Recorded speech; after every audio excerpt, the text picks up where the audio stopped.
Kami buka hati untuk diperlengkapi dengan kebenaran firman Allah. Sebab firman-Mu adalah kekuatan kami, firman adalah sumber kehidupan kami.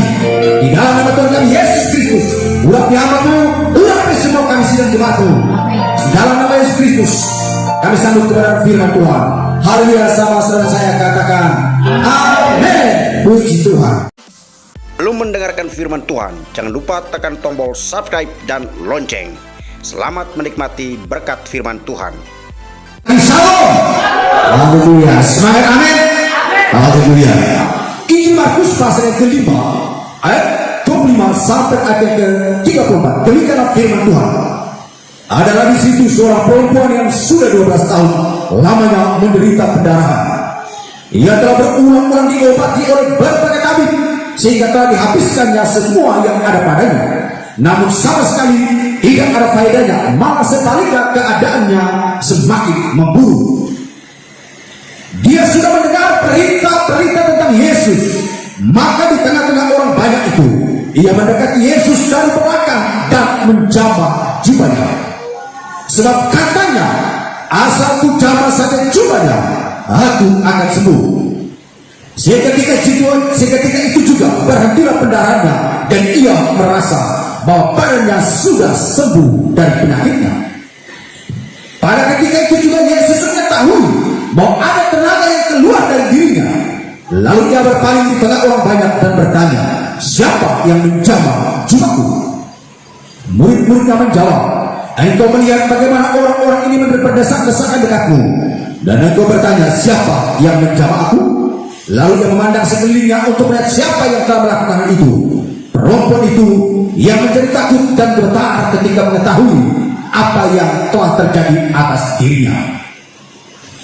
Ia tampil dan bersungguh di depan Yesus dan dengan tulus memberitahukan segala sesuatu kepadanya. Maka katanya kepada perempuan itu, yaitu kata Yesus, hai anakku, imanmu telah menyelamatkan engkau. Pergilah dengan selamat dan sembuhlah dari penyakitmu. Saudara yang dikasihi oleh Tuhan Yesus Kristus, kita melihat kebenaran firman Tuhan, di mana barusan saya bacakan sudah dikasihi oleh Tuhan. Ketika Yesus berjalan dalam situasi kerumunan orang banyak, orang-orang berbondong-bondong mengerumuni Yesus, dan itu jumlahnya bukan hanya puluhan, tapi ratusan bahkan ribuan. Karena kita melihat, kita mencatat berapa kali mereka berbondong-bondong mengikuti Yesus, dan Yesus beri makan mereka sampai 5.000. Itu artinya begitu padatnya manusia berdesak-desakan untuk mengikuti Yesus. Di tengah-tengah kerumunan orang banyak untuk mengikuti Yesus, tampillah seorang perempuan yang sudah 12 tahun pendarahan, seorang ibu-ibu yang dalam kondisi sakit, dalam kondisi pendarahan, tidak punya tenaga, tidak lagi punya kemampuan, tidak lagi punya kekuatan, justru fisiknya makin menurun, kata Alkitab, keadaannya makin memburuk. Dia coba menerobos kerumunan orang banyak karena hanya dengan satu keyakinan, asal ku jamah saja jubahnya, aku akan sembuh. Sekarang kita melihat kita berpagi dalam ada iman, ada mujizat. There's faith, there's miracle. Ada iman, ada mujizat. Jadi kalau saudara mau mendapatkan mujizat, kalau saudara mau memperoleh mujizat, harus dengan apa? Iman. Meyakini kedaulatan dan kuasa Tuhan yang sangat melakukan mujizat bagi kita. Di tengah-tengah kerumunan orang banyak, hanya satu yang bisa mengalami mujizat, yaitu perempuan yang ada 12 tahun pendarahan. Begitu banyak manusia berdesak-desakan mengerumuni Yesus. Makanya murid-muridnya berkata begini, Guru, engkau tahu bagaimana begitu banyak orang berdesak-desakan, lalu engkau bertanya siapa yang menyentuh jubahku? Karena begitu banyak orang menyentuh jubahmu, tapi hanya satu yang bisa mendatangkan hadirat Tuhan dalam dirinya. Hanya satu yang bisa menurunkan kuasa Allah, yang bisa mendatangkan kuasa dalam hidupnya. Iman daripada perempuan 12 tahun pendarahan. Saudara, kita lihat kisah ini. Ketika pada waktu begitu banyak orang mengerumuni Yesus, hadirlah di tengah-tengah kerumunan itu adalah seorang wanita yang 12 tahun pendarahan.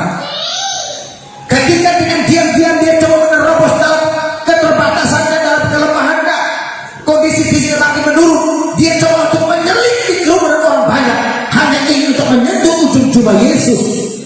Pada waktu dia menyentuh ujung jubah Yesus, Yesus sendiri secara pribadi dia merasa bahwa ada kuasa yang keluar dari dalam dirinya tanpa setan tahu dia, tanpa seizin dia. Maka Yesus berkata, siapa yang menyentuh jubahku? Murid-muridnya bertanya, murid-muridnya berkata, guru bagaimana mungkin engkau bertanya, siapa yang menyentuh jubahku? Tidakkah engkau melihat begitu banyaknya orang berkerumun?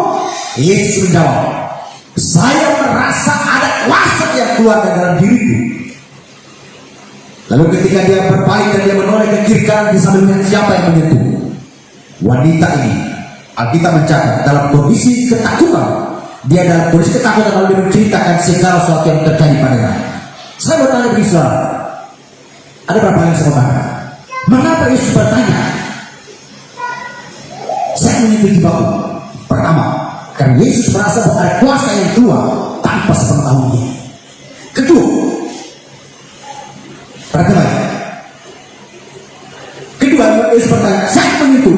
Bukan berarti Yesus tidak tahu. Dia tahu. Yesus tahu siapa menyentuh jubah. Yesus tahu siapa yang membutuhkan kuasanya, siapa yang memerlukan kuasanya, siapa yang memerlukan mujizatnya. Dia tahu. Tapi dia perlu bertanya siapa. Dan Yesus butuh pengakuan, butuh kejujuran hati.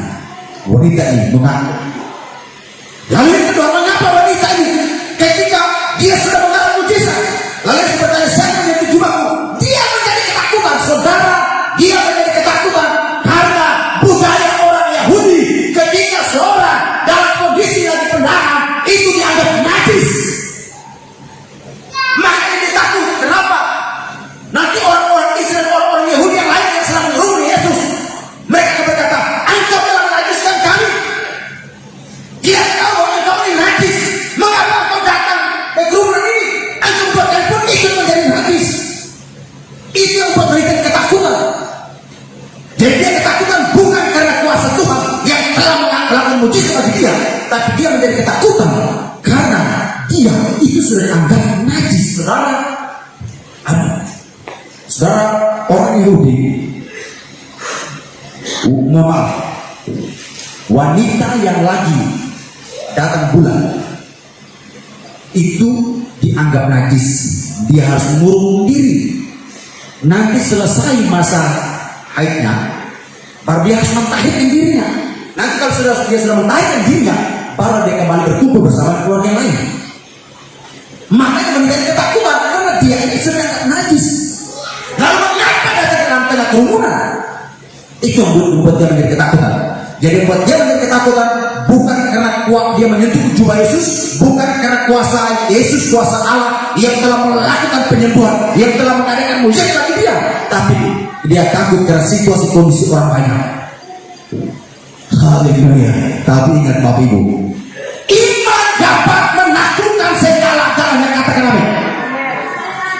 Iman dapat menerobos kemustahilan dan iman dapat menaklukkan segala sesuatunya. There's faith, there's miracle. Ada iman, ada mujizat. Haleluya. Wah, luar biasa. Begitu banyaknya mereka yang mengerumun, otomatis mereka semua pasti menyentuh tubuh Yesus. Bahkan mungkin ada yang bisa memegang bahunya, mungkin ada yang bisa memegang punggungnya, mungkin ada yang bisa menyentuh tangannya. Tapi sorga tidak bergetar. Hanya satu wanita yang mendadak ke dalam kerumunan, tiba-tiba sorga bergetar, kuasa turun. Yesus berkata, siapa yang telah menyentuh jubahku? Karena iman. Ingat Bapak Ibu, dengan iman engkau akan buat sorga bergetar, sehingga kuasa Allah turun, kuasa Allah hadir di tengah-tengah kehidupanmu, di tengah-tengah rumah tanggamu, di tengah-tengah pekerjaanmu, di tengah-tengah usaha dan bisnis. Bukan kata kami. Haleluya. Hanya dengan iman kita bisa buat sorga bergetar, sorga bergoncang. Haleluya. Haleluya. Hidup dengan iman, saudara dikasih oleh Tuhan. Perhatikan, mujizat itu nyata dan terus terjadi sampai sekarang. Mujizat adalah bagian dari iman orang percaya. Mujizat adalah penyertaan, adalah bukti penyertaan dan kepedulian Tuhan terhadap kehidupan kita. Sekali lagi, mujizat adalah bukti kepedulian dan penyertaan Tuhan atas hidup kita. Katakan amin. Oleh sebab itu, prioritas kita, fokus kita, hal yang terutama bukan mujizat, tapi fokus kita, hal yang menjadi terutama dalam hidup kita, ialah Tuhan Yesus itu sendiri. Amin. Maksud apa? Sebab di dalam dirinya ada mujizat. Di dalam dirinya ada mujizat. Wow, ketika saya membaca kebenaran firman ini, luar biasa. Bagaimana kita melihat begitu banyaknya orang menyentuh tubuh Yesus. Ada yang bisa memegang tubuhnya, memegang bahunya, memegang pundak. Bahkan mungkin ada yang memegang cuma, tapi Yesus tidak merasakan apa-apa. Sorga tetap berdiam, tidak merasakan apa-apa. Tapi dari kehadiran satu wanita dalam kondisi ketidakmampuan, keterbatasan, dalam kondisi sakit yang begitu parah dan keadaan makin memburuk, tapi karena datang dia menyentuh dengan iman yang dasar, membuat sorga bergetar. Yesus berkata, ini ada kuasa di Tuhan ini, ada yang menarik kuasa dalam diriku ini. Haleluya. Oh, wanita ini menceritakan. Dia menceritakan apa? Dia menceritakan kalau dia dalam kondisi sakit penyakit, keadaan memburuk, namun hari itu detik saat juga dia mendapatkan kesembuhan. Itu yang dia ceritakan. Dia mendapatkan kesembuhan, dia mendapatkan mujizat. Lalu apa jawab Yesus? Pulanglah, imanmu telah menyelamatkan kamu. Wow, luar biasa. Saudara, wanita ini mengalami pertolongan. Bukan hanya mujizat, tapi Yesus berkata, pulanglah, imanmu telah menyelamatkan kamu. Haleluya, luar biasa dikasih oleh Tuhan. Luar biasa. Kita melihat di dalam ayat yang ke-26 dikatakan telah banyak tabib yang mengobatinya, bahkan hartanya pun lunas dan bahkan keadaannya makin memburuk. Dia sudah pergi ke berbagai tabib, dia sudah pergi ke berbagai dukun-dukun, dia sudah pergi ke berbagai para peramal-peramal, para penelaah-penelaah, dia sudah pergi ke berbagai orang pintar, tapi tidak bisa sembuh-sembuh. Justru dikatakan keadaannya makin memburuk, makin parah. Semua hartanya lunas hanya untuk membiayai pengobat. Semua harta lunas dijual untuk biaya pengobatan. Tidak ada hasil, tidak membuahkan hasil. Justru keadaan kondisinya malah makin memburuk, makin parah. Lalu kita mencatat, dan dia sudah mendengar cerita-cerita tentang Yesus. Waktu dia mendengar cerita-cerita tentang Yesus, dia bergumul bagaimana untuk bisa bertemu Yesus. Sedangkan begitu banyak orang mengerumuni Yesus, lalu dia dalam kondisi pendarahan yang agak najis. Tapi tekadnya begitu kuat, iman dan pengharapan ditopang dengan semangat yang tinggi. Ingat Bapak Ibu, orang kalau beriman tapi kalau tidak memiliki semangat, iman akan gugur. Iman itu harus ditopang dengan semangat. Katakan amin. Haleluya. Iman harus ditopang dengan semangat. Dia manfaatkan tenaga yang terakhir yang dia miliki, karena keadaan kondisi keadaan makin memburuk, makin parah. Tapi dia memanfaatkan sisa tenaga terakhir dalam dirinya. Dia coba menggunakan sisa tenaga itu untuk datang ke tengah kerumunan orang banyak, hanya untuk menyentuh tubuh Yesus. Terjadi mujizat atas dirinya. Haleluya. Ingat Bapak Ibu, sekalipun dalam kondisi keadaan makin memburuk, tapi harapan itu bisa membuahkan hasil. Semangat bisa mendongkrak iman kita, bisa mendongkrak semangat, bisa mendongkrak iman kita sehingga membuahkan hasil, membuahkan mujizat. Katakan amin. Kalau orang beriman, Tuhan aku percaya, tapi enggak memiliki semangat, ya parah. Wanita luar biasa, sangat memotivasi kita semua. Di tengah-tengah situasi kondisi keadaan yang makin buruk, mari tetap memiliki spirit yang semangat. Untuk apa? Untuk mendongkrak iman kita kepada Kristus. Ketika iman kita makin dahsyat, terjadi mujizat. Haleluya. Haleluya. Mungkin keadaan kita tidak separah wanita wanita ini, tidak sesakit wanita pendarahan ini. Namun bisa juga situasi keadaan hidup yang sudah mentok, masalah semakin berat, bahkan sudah di ujung tanduk. Apakah saudara masih memiliki semangat untuk berjuang, untuk menopang iman saudara? Atau saudara berkata, sudahlah, saya akan duduk dan menunggu kematian menjemput. Udahlah, saya duduk dan saya menunggu. Kata sahabat yang komedian dari Medan, bukan dari Medan, dari orang Minang, bilang jangan kalau mati tangan. Saudara perhati baik, mungkin kan kita tidak sesakit dan separah wanita ini, tetapi bisa juga mungkin kondisi keadaan situasi yang makin yang sudah mentok, yang masalah semakin memberat, masalah makin menumpuk, bahkan sudah ujung tanduk.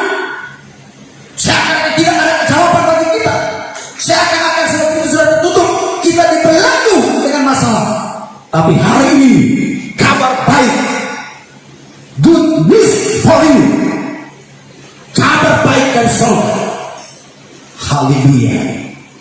The voices of kingdom, suara surga berkata, jangan takut, masih ada harapan bagi orang benar, masih ada mujizat bagi orang percaya jika engkau memiliki iman. Haleluya. Saudara dikasih Tuhan, saya akan bagikan kepada kita para pagi hari. Ada beberapa poin penting yang dapat kita ambil dari kisah wanita 12 tahun pendarahan. Ada beberapa hal penting yang saya mau bagikan bagi bapak saudara saya.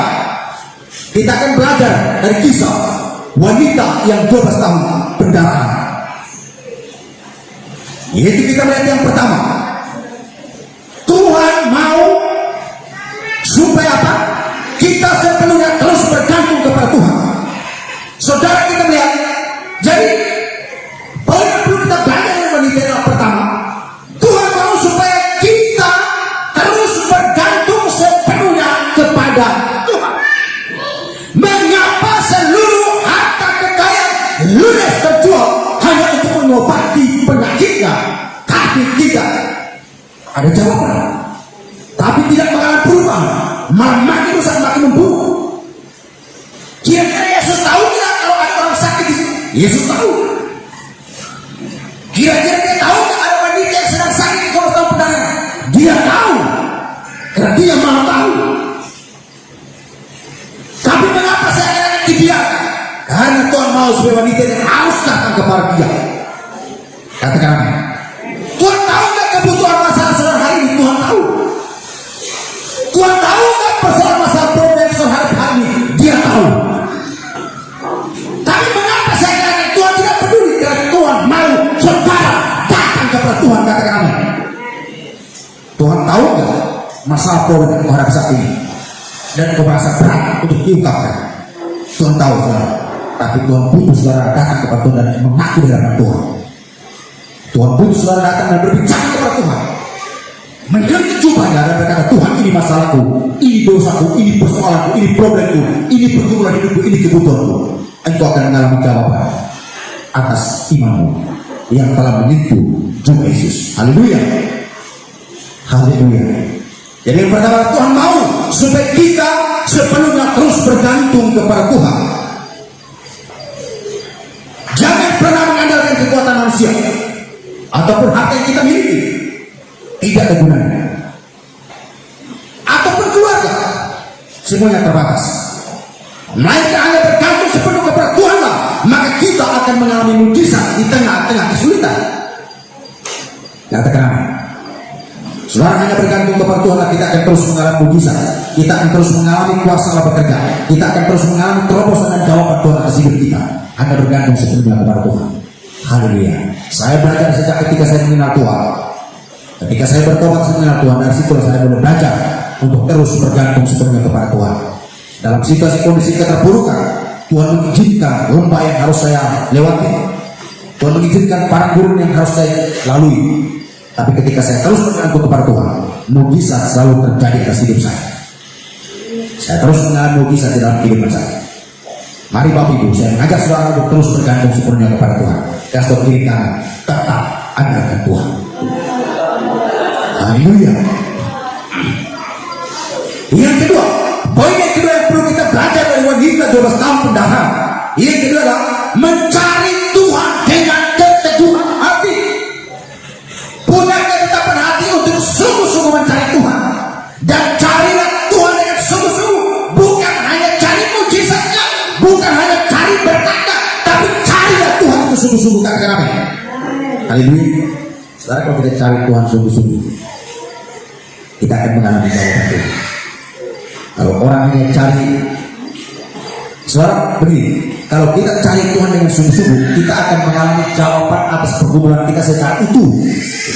Tapi kalau saudara hanya mencari mujizat, hanya cari kesembuhan, hanya cari berkatnya, Tuhan pasti berikan, tapi persoalan masalah tetap ada. Tapi kalau kita cari Tuhan, semua yang teratas. Haleluya. Haleluya. Waktu kita datang dan dia menceritakan apa kata Yesus, pulanglah. Bukan iman menyembuhkan, tapi dikatakan pulanglah, iman telah menyelamatkan kau.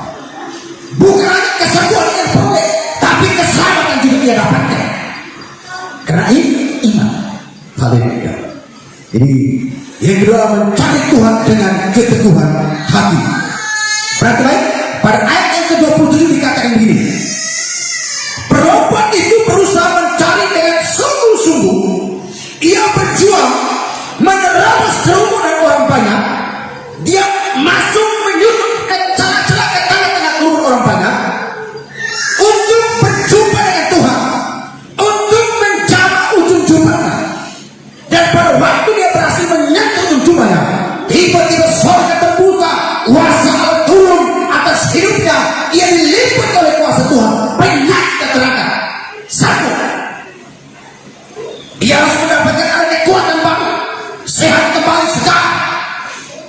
Kalau dia menceritakan segala satunya, Yesus berkata, pulanglah, iman telah menyelamatkan kau. Wow, luar biasa. Haleluya. Haleluya. Dahsyat luar biasa.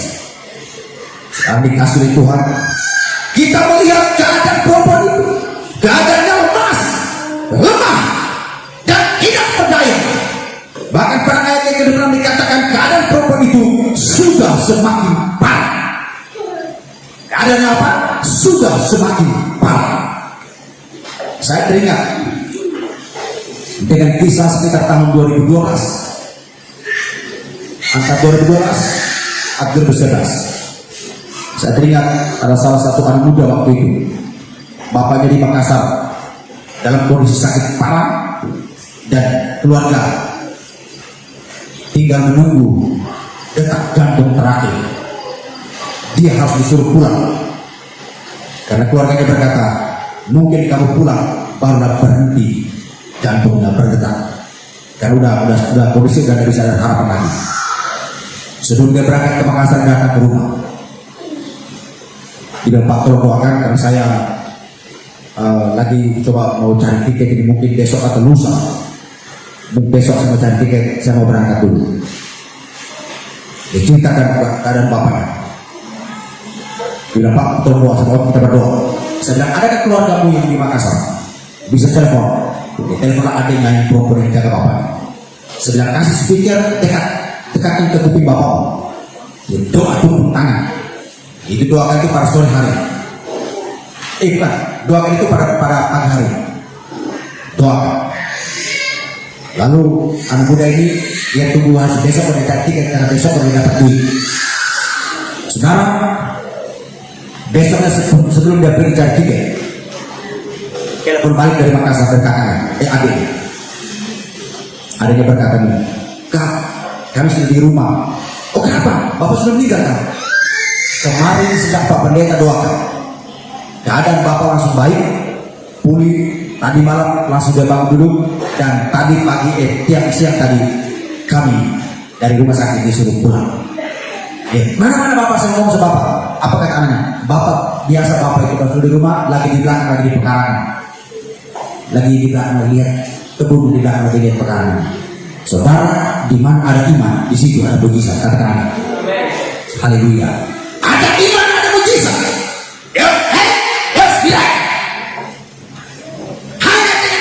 senantiasa memperoleh mujizat. Haleluya.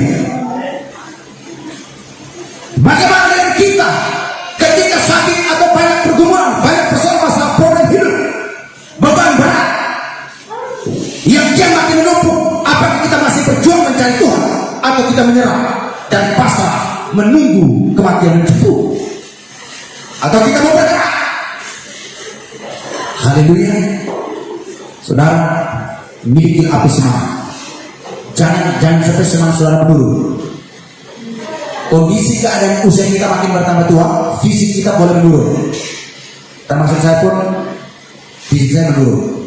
Biasa saya suka mengangkat barbel, itu biasa sampai 80 kilo, sekarang 50-60 kilo. Tapi semangat saya tidak pernah menurun. Umur saya boleh bertambah tua, kondisi keadaan fisik menurun, tapi semangat tidak boleh menurun. Katakan amin. Haleluya.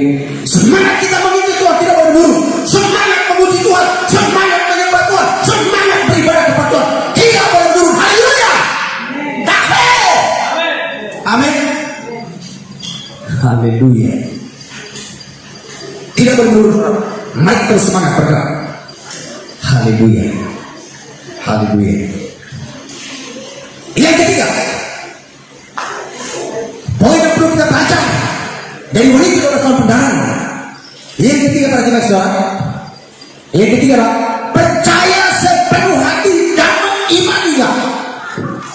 Waktu saudara bertindak, mempercayai dengan sungguh-sungguh bahwa tindakan saudara itu dapat menyentuh surga, menyentuh hati Tuhan. Katakan amin. Sekarang kalau orang ikut Tuhan tapi tidak percaya sungguh-sungguh, bagaimana dia bisa mengalami mujizat? Kalau percaya Tuhan hanya sekedar keturunan yang moyang dari Kristen, kalau ikut Tuhan hanya sekedar beragama, dia nggak akan pernah mengalami mujizat. Tapi kalau kita mempercaya setiap tindakan kita dalam mengimani, iman kita terhadap kepada Kristus, mujizat menjadi bagian kita. Mujizat menjadi bagian Bapak Ibu. Mujizat menjadi bagian kita bersama. Haleluya. Percaya sepenuh hati dan imannya. Wanita dia percaya tidak sepenuh hati bahwa aku tidak perlu Tuhan tumpang tangan, tapi biarlah aku cukup dari belakang menyentuh saja, ujung saja jubahnya, aku pasti sembuh. Dia percaya dengan sungguh-sungguh, aku pasti sembuh. Haleluya. Kadang ada orang yang sudah dipanggil hamba Tuhan, sudah doa tumpang tangan pun dia harus berpikir, kok bisa ya? Wanita dia tidak perlu panggil orang untuk doa tumpang tangan, tapi justru dia diam-diam dari belakang dia bilang, aku tidak perlu merepot-repotkan Tuhan untuk menumpang ke tangan buat saya, tapi biarlah aku cukup sentuh jubah, untuk jubah saya yang cukup sentuh, aku pasti sembuh. Apa sih perkataan ini? Asal ku jamah saja jubah, aku pasti sembuh. Bukan mudah-mudahan, bukan insya, tapi pasti sembuh. Kata wanita 12 tahun pendarahan. Tidak dikatakan asal ku jamah saja jubahnya, mudah-mudahan aku sembuh. Ini bukan pengharapan Bapak Ibu, ini keraguan-keraguan. Tapi dia berkata asal ku jamah saja jubahnya, aku pasti sembuh. Ini kebiasaan iman yang dahsyat, iman yang luar biasa. Makanya sudah berkata imanmu telah menyelamatkan kamu. Haleluya. Haleluya. Percaya sepenuhnya, sepenuh hati dan imani apa yang sudah percaya. Baik percaya saudara, baik. Percaya dengan sepenuh hati dan imani apa yang sudah percaya itu. Amin. Semua orang percaya, tapi mereka tidak mengimani apa yang mereka percaya. Saudara percaya saudara akan diberkati. Saudara percaya saudara pasti diberkati. Kalau engkau percaya engkau diberkati, engkau percaya masa depanmu diberkati, engkau percaya rumah tangga diberkati, imani apa yang engkau percaya itu. Jangan meragukan apa yang saudara percaya, tapi imani apa yang saudara percaya itu. Katakan amin. Haleluya. Banyak orang percaya dan mereka tidak mengimani apa yang mereka percaya. Karena tidak mengimani apa yang mereka percaya, makanya mereka pergi ke dukun. Banyak orang maka pergilah ke Peramal. Kau melihat dulu bagaimana masa depanku. Akhirnya bilang, oh kau tuh monyet kau ini. Kau ini kambing ini. Ya Allah. Selama kita imani apa yang kita percaya. Wanita ini mengimani apa yang dia percaya. Makanya terjadi mujizat. Karena dia mengimani apa yang dia percaya, sehingga mujizat Tuhan terjadi atas hidupnya. Dia pulang membawa kesembuhan, dia pulang membawa mujizat, dia pulang dengan badan yang sehat, kuat dan tegak. Yang tadinya sakit pendarahan, saudara, berbahagia laki-laki yang tidak pernah mengalami pendarahan. Saudara, saya pernah menyaksikan ketika kita kuliah di Jakarta dan tinggal satu asrama. Ada salah satu teman saya, teman cewek. Setiap kali kalau dia lagi haid, semua laki-laki pun direpotkan. Ketika pada waktu dia lagi haid, semua laki-laki itu direpotkan. Kenapa? Karena dia kalau haid itu dia mulai sakit, teriak-teriak, dia sakit, dia teriak-teriak, dia bilang, aduh. Saudara, apalagi wanita ini, pendarahannya bukan cuma 1-2 kali.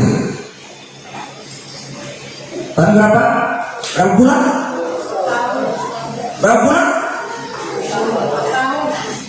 12 tahun pendarahan. Bukan main-main. Selama 12 tahun pendarahan itu keadaan kondisi fisik itu tidak apa-apa itu. Saya teman saya hanya kadang sampai 1-2 hari aja, kadang sampai tidak tenaga. Tapi ini 12 tahun lebih parah.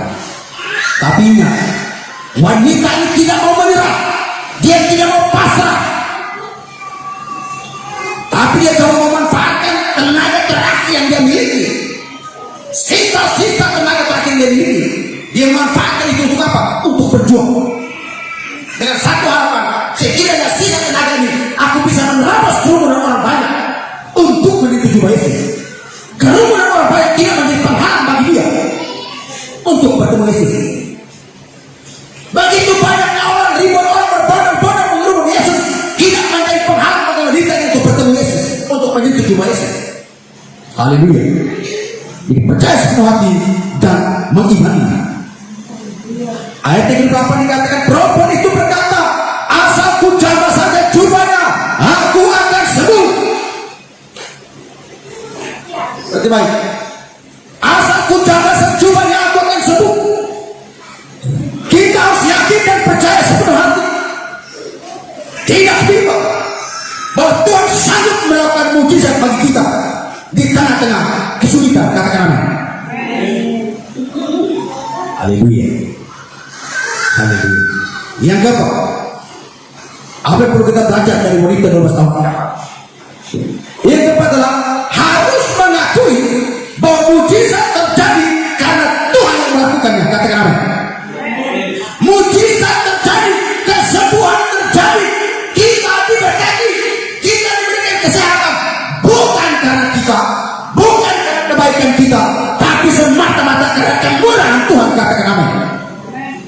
Haleluya. Seorang wanita ini boleh berjuang untuk menjadi jubah Yesus, tapi jika Tuhan tidak bermurah hati, kuasa Tuhan tidak akan pernah keluar untuk menyembuhkan dia. Walaupun Alkitab mencatat bahwa tanpa sepengetahuan Yesus, tapi semua kasih tahu, tetap itu kan kemurahan Tuhan. Kalau Tuhan tidak bermurah hati, tidak akan terjadi mujizat. Katakan amin. Jadi kalau dia bisa mengalami mujizat karena kemurahan Tuhan. Jadi harus mengakui bahwa mujizat terjadi karena Tuhanlah yang melakukannya.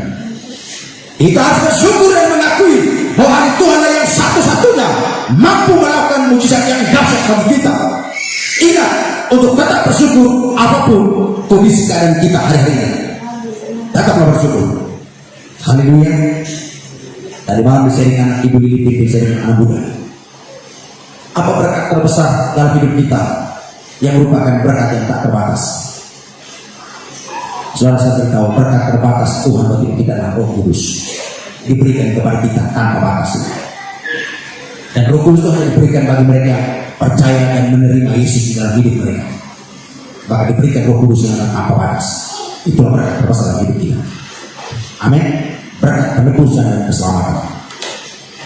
Haleluya. Bahkan di balik penderitaan pun Allah tetap punya rencana yang indah buat kita. Allah tetap memiliki rencana yang dahsyat buat hidup kita. Bahwa Dia adalah sang maestro kehidupan kita. Tanpa campur tangan Tuhan, kita tidak bisa berbuat apa-apa. Kata kiri kanan, tanpa campur tangan Tuhan, saudara tidak bisa berbuat apa-apa. Amin. Kalau yang punya pasangan, ingatkan dia, kau dapat istri cantik itu karena Tuhan. Yang punya suami ganteng, kau punya suami ganteng itu karena Tuhan. Kalau anak-anakmu cakep-cakep dan sehat-sehat, kasih tahu itu semua Tuhan punya.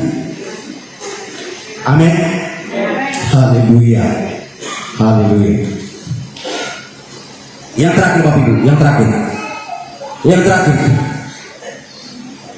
Apa yang perlu kita belajar dari wanita 12 tahun pendarahan?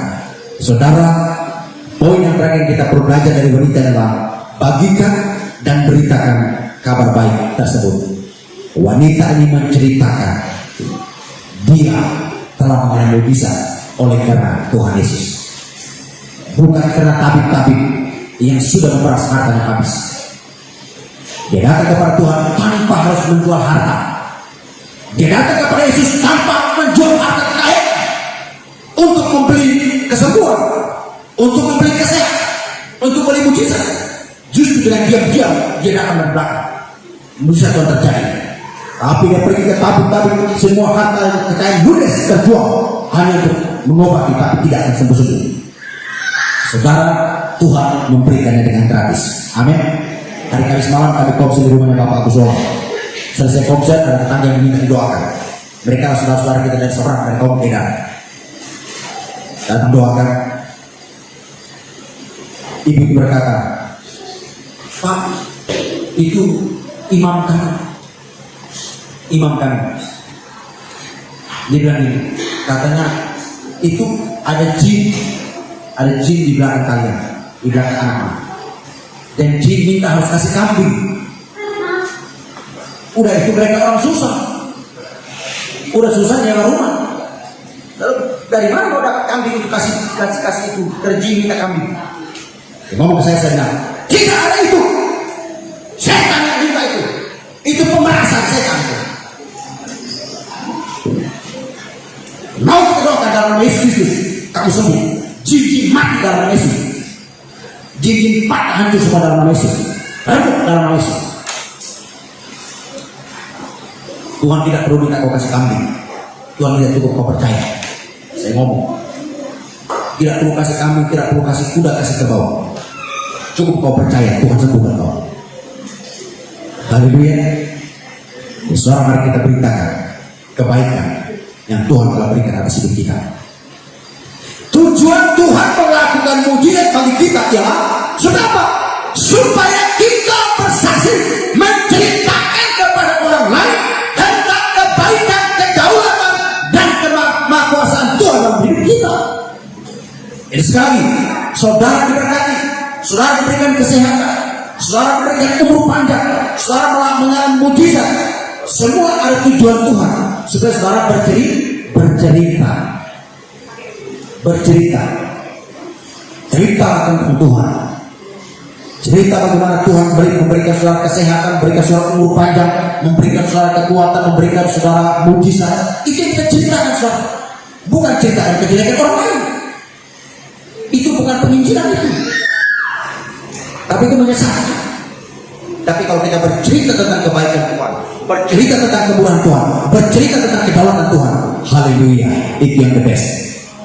Haleluya.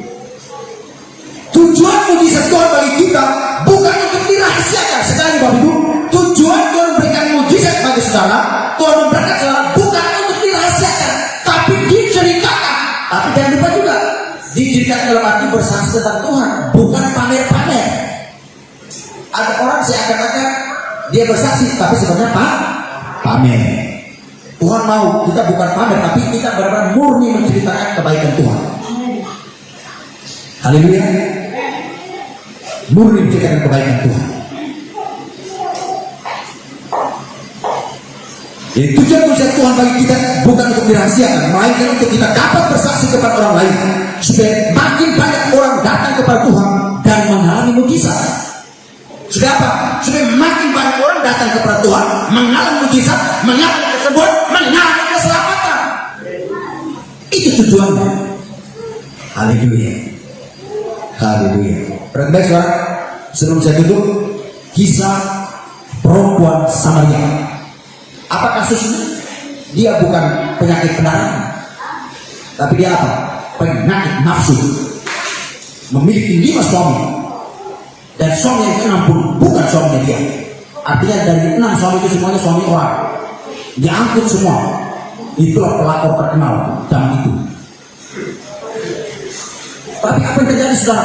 Waktu dia mengalami perjumpaan dengan Tuhan Yesus, dia tidak lagi peduli tentang siapa dirinya. Dia tidak lagi peduli tentang latar belakangnya. Dia tidak lagi peduli tentang hinaan ejekan orang. Tapi dia berani datang ke tengah masyarakat. Dia bercerita kalau aku telah bertemu dengan Mesias. Apa kata kita? Lalu orang berbondong-bondong datang ke sumur untuk bertemu dengan Yesus. Lalu mereka kembali berkata kepada perempuan itu, bukan lagi kami mendengar tentang apa yang diceritakan, tapi kami sendiri juga sudah menyaksikan dan melihatnya sendiri. Di sana ada Mesias. Haleluya. Amin. Haleluya. Jadi sekarang mujizat, kemurahan, kebaikan Tuhan yang kita alami tujuannya untuk kita bersaksi. Saya tutup saudara dikasih oleh Tuhan. Berarti baik. Seberat apapun masalah pergumulan hidupmu saat ini, entah sakit penyakit, masalah keluarga, masalah pekerjaan, masalah keuangan, ekonomi, ingat, mujizat Tuhan masih ada dan terus terjadi asalkan engkau ada iman. Asalkan masih ada iman, Tuhan pasti bertindak melakukan mujizat bagi kita ketika masih ada iman di dalam hidup kita. Haleluya. Seberat apapun problem Tuhan saat ini, seberat apapun pergumulan yang Tuhan hadapi saat ini, Tuhan masih berkuasa untuk melakukan, menolong, menyembuhkan, melakukan mujizat bagi saudara, asalkan engkau ada iman. Haleluya. Kasih tahu kiri kanan, kalau engkau ada iman, engkau akan mengalami mujizat. Haleluya. Mari bangkit berdiri bersama saya. Saya mengundang pemain musik, Wesley dan Singers. Haleluya. Mari bangkit berdiri. Semua bangkit berdiri. Kita akan respect Tuhan besar ke pagi hari. Haleluya. Oh, terima kasih Tuhan.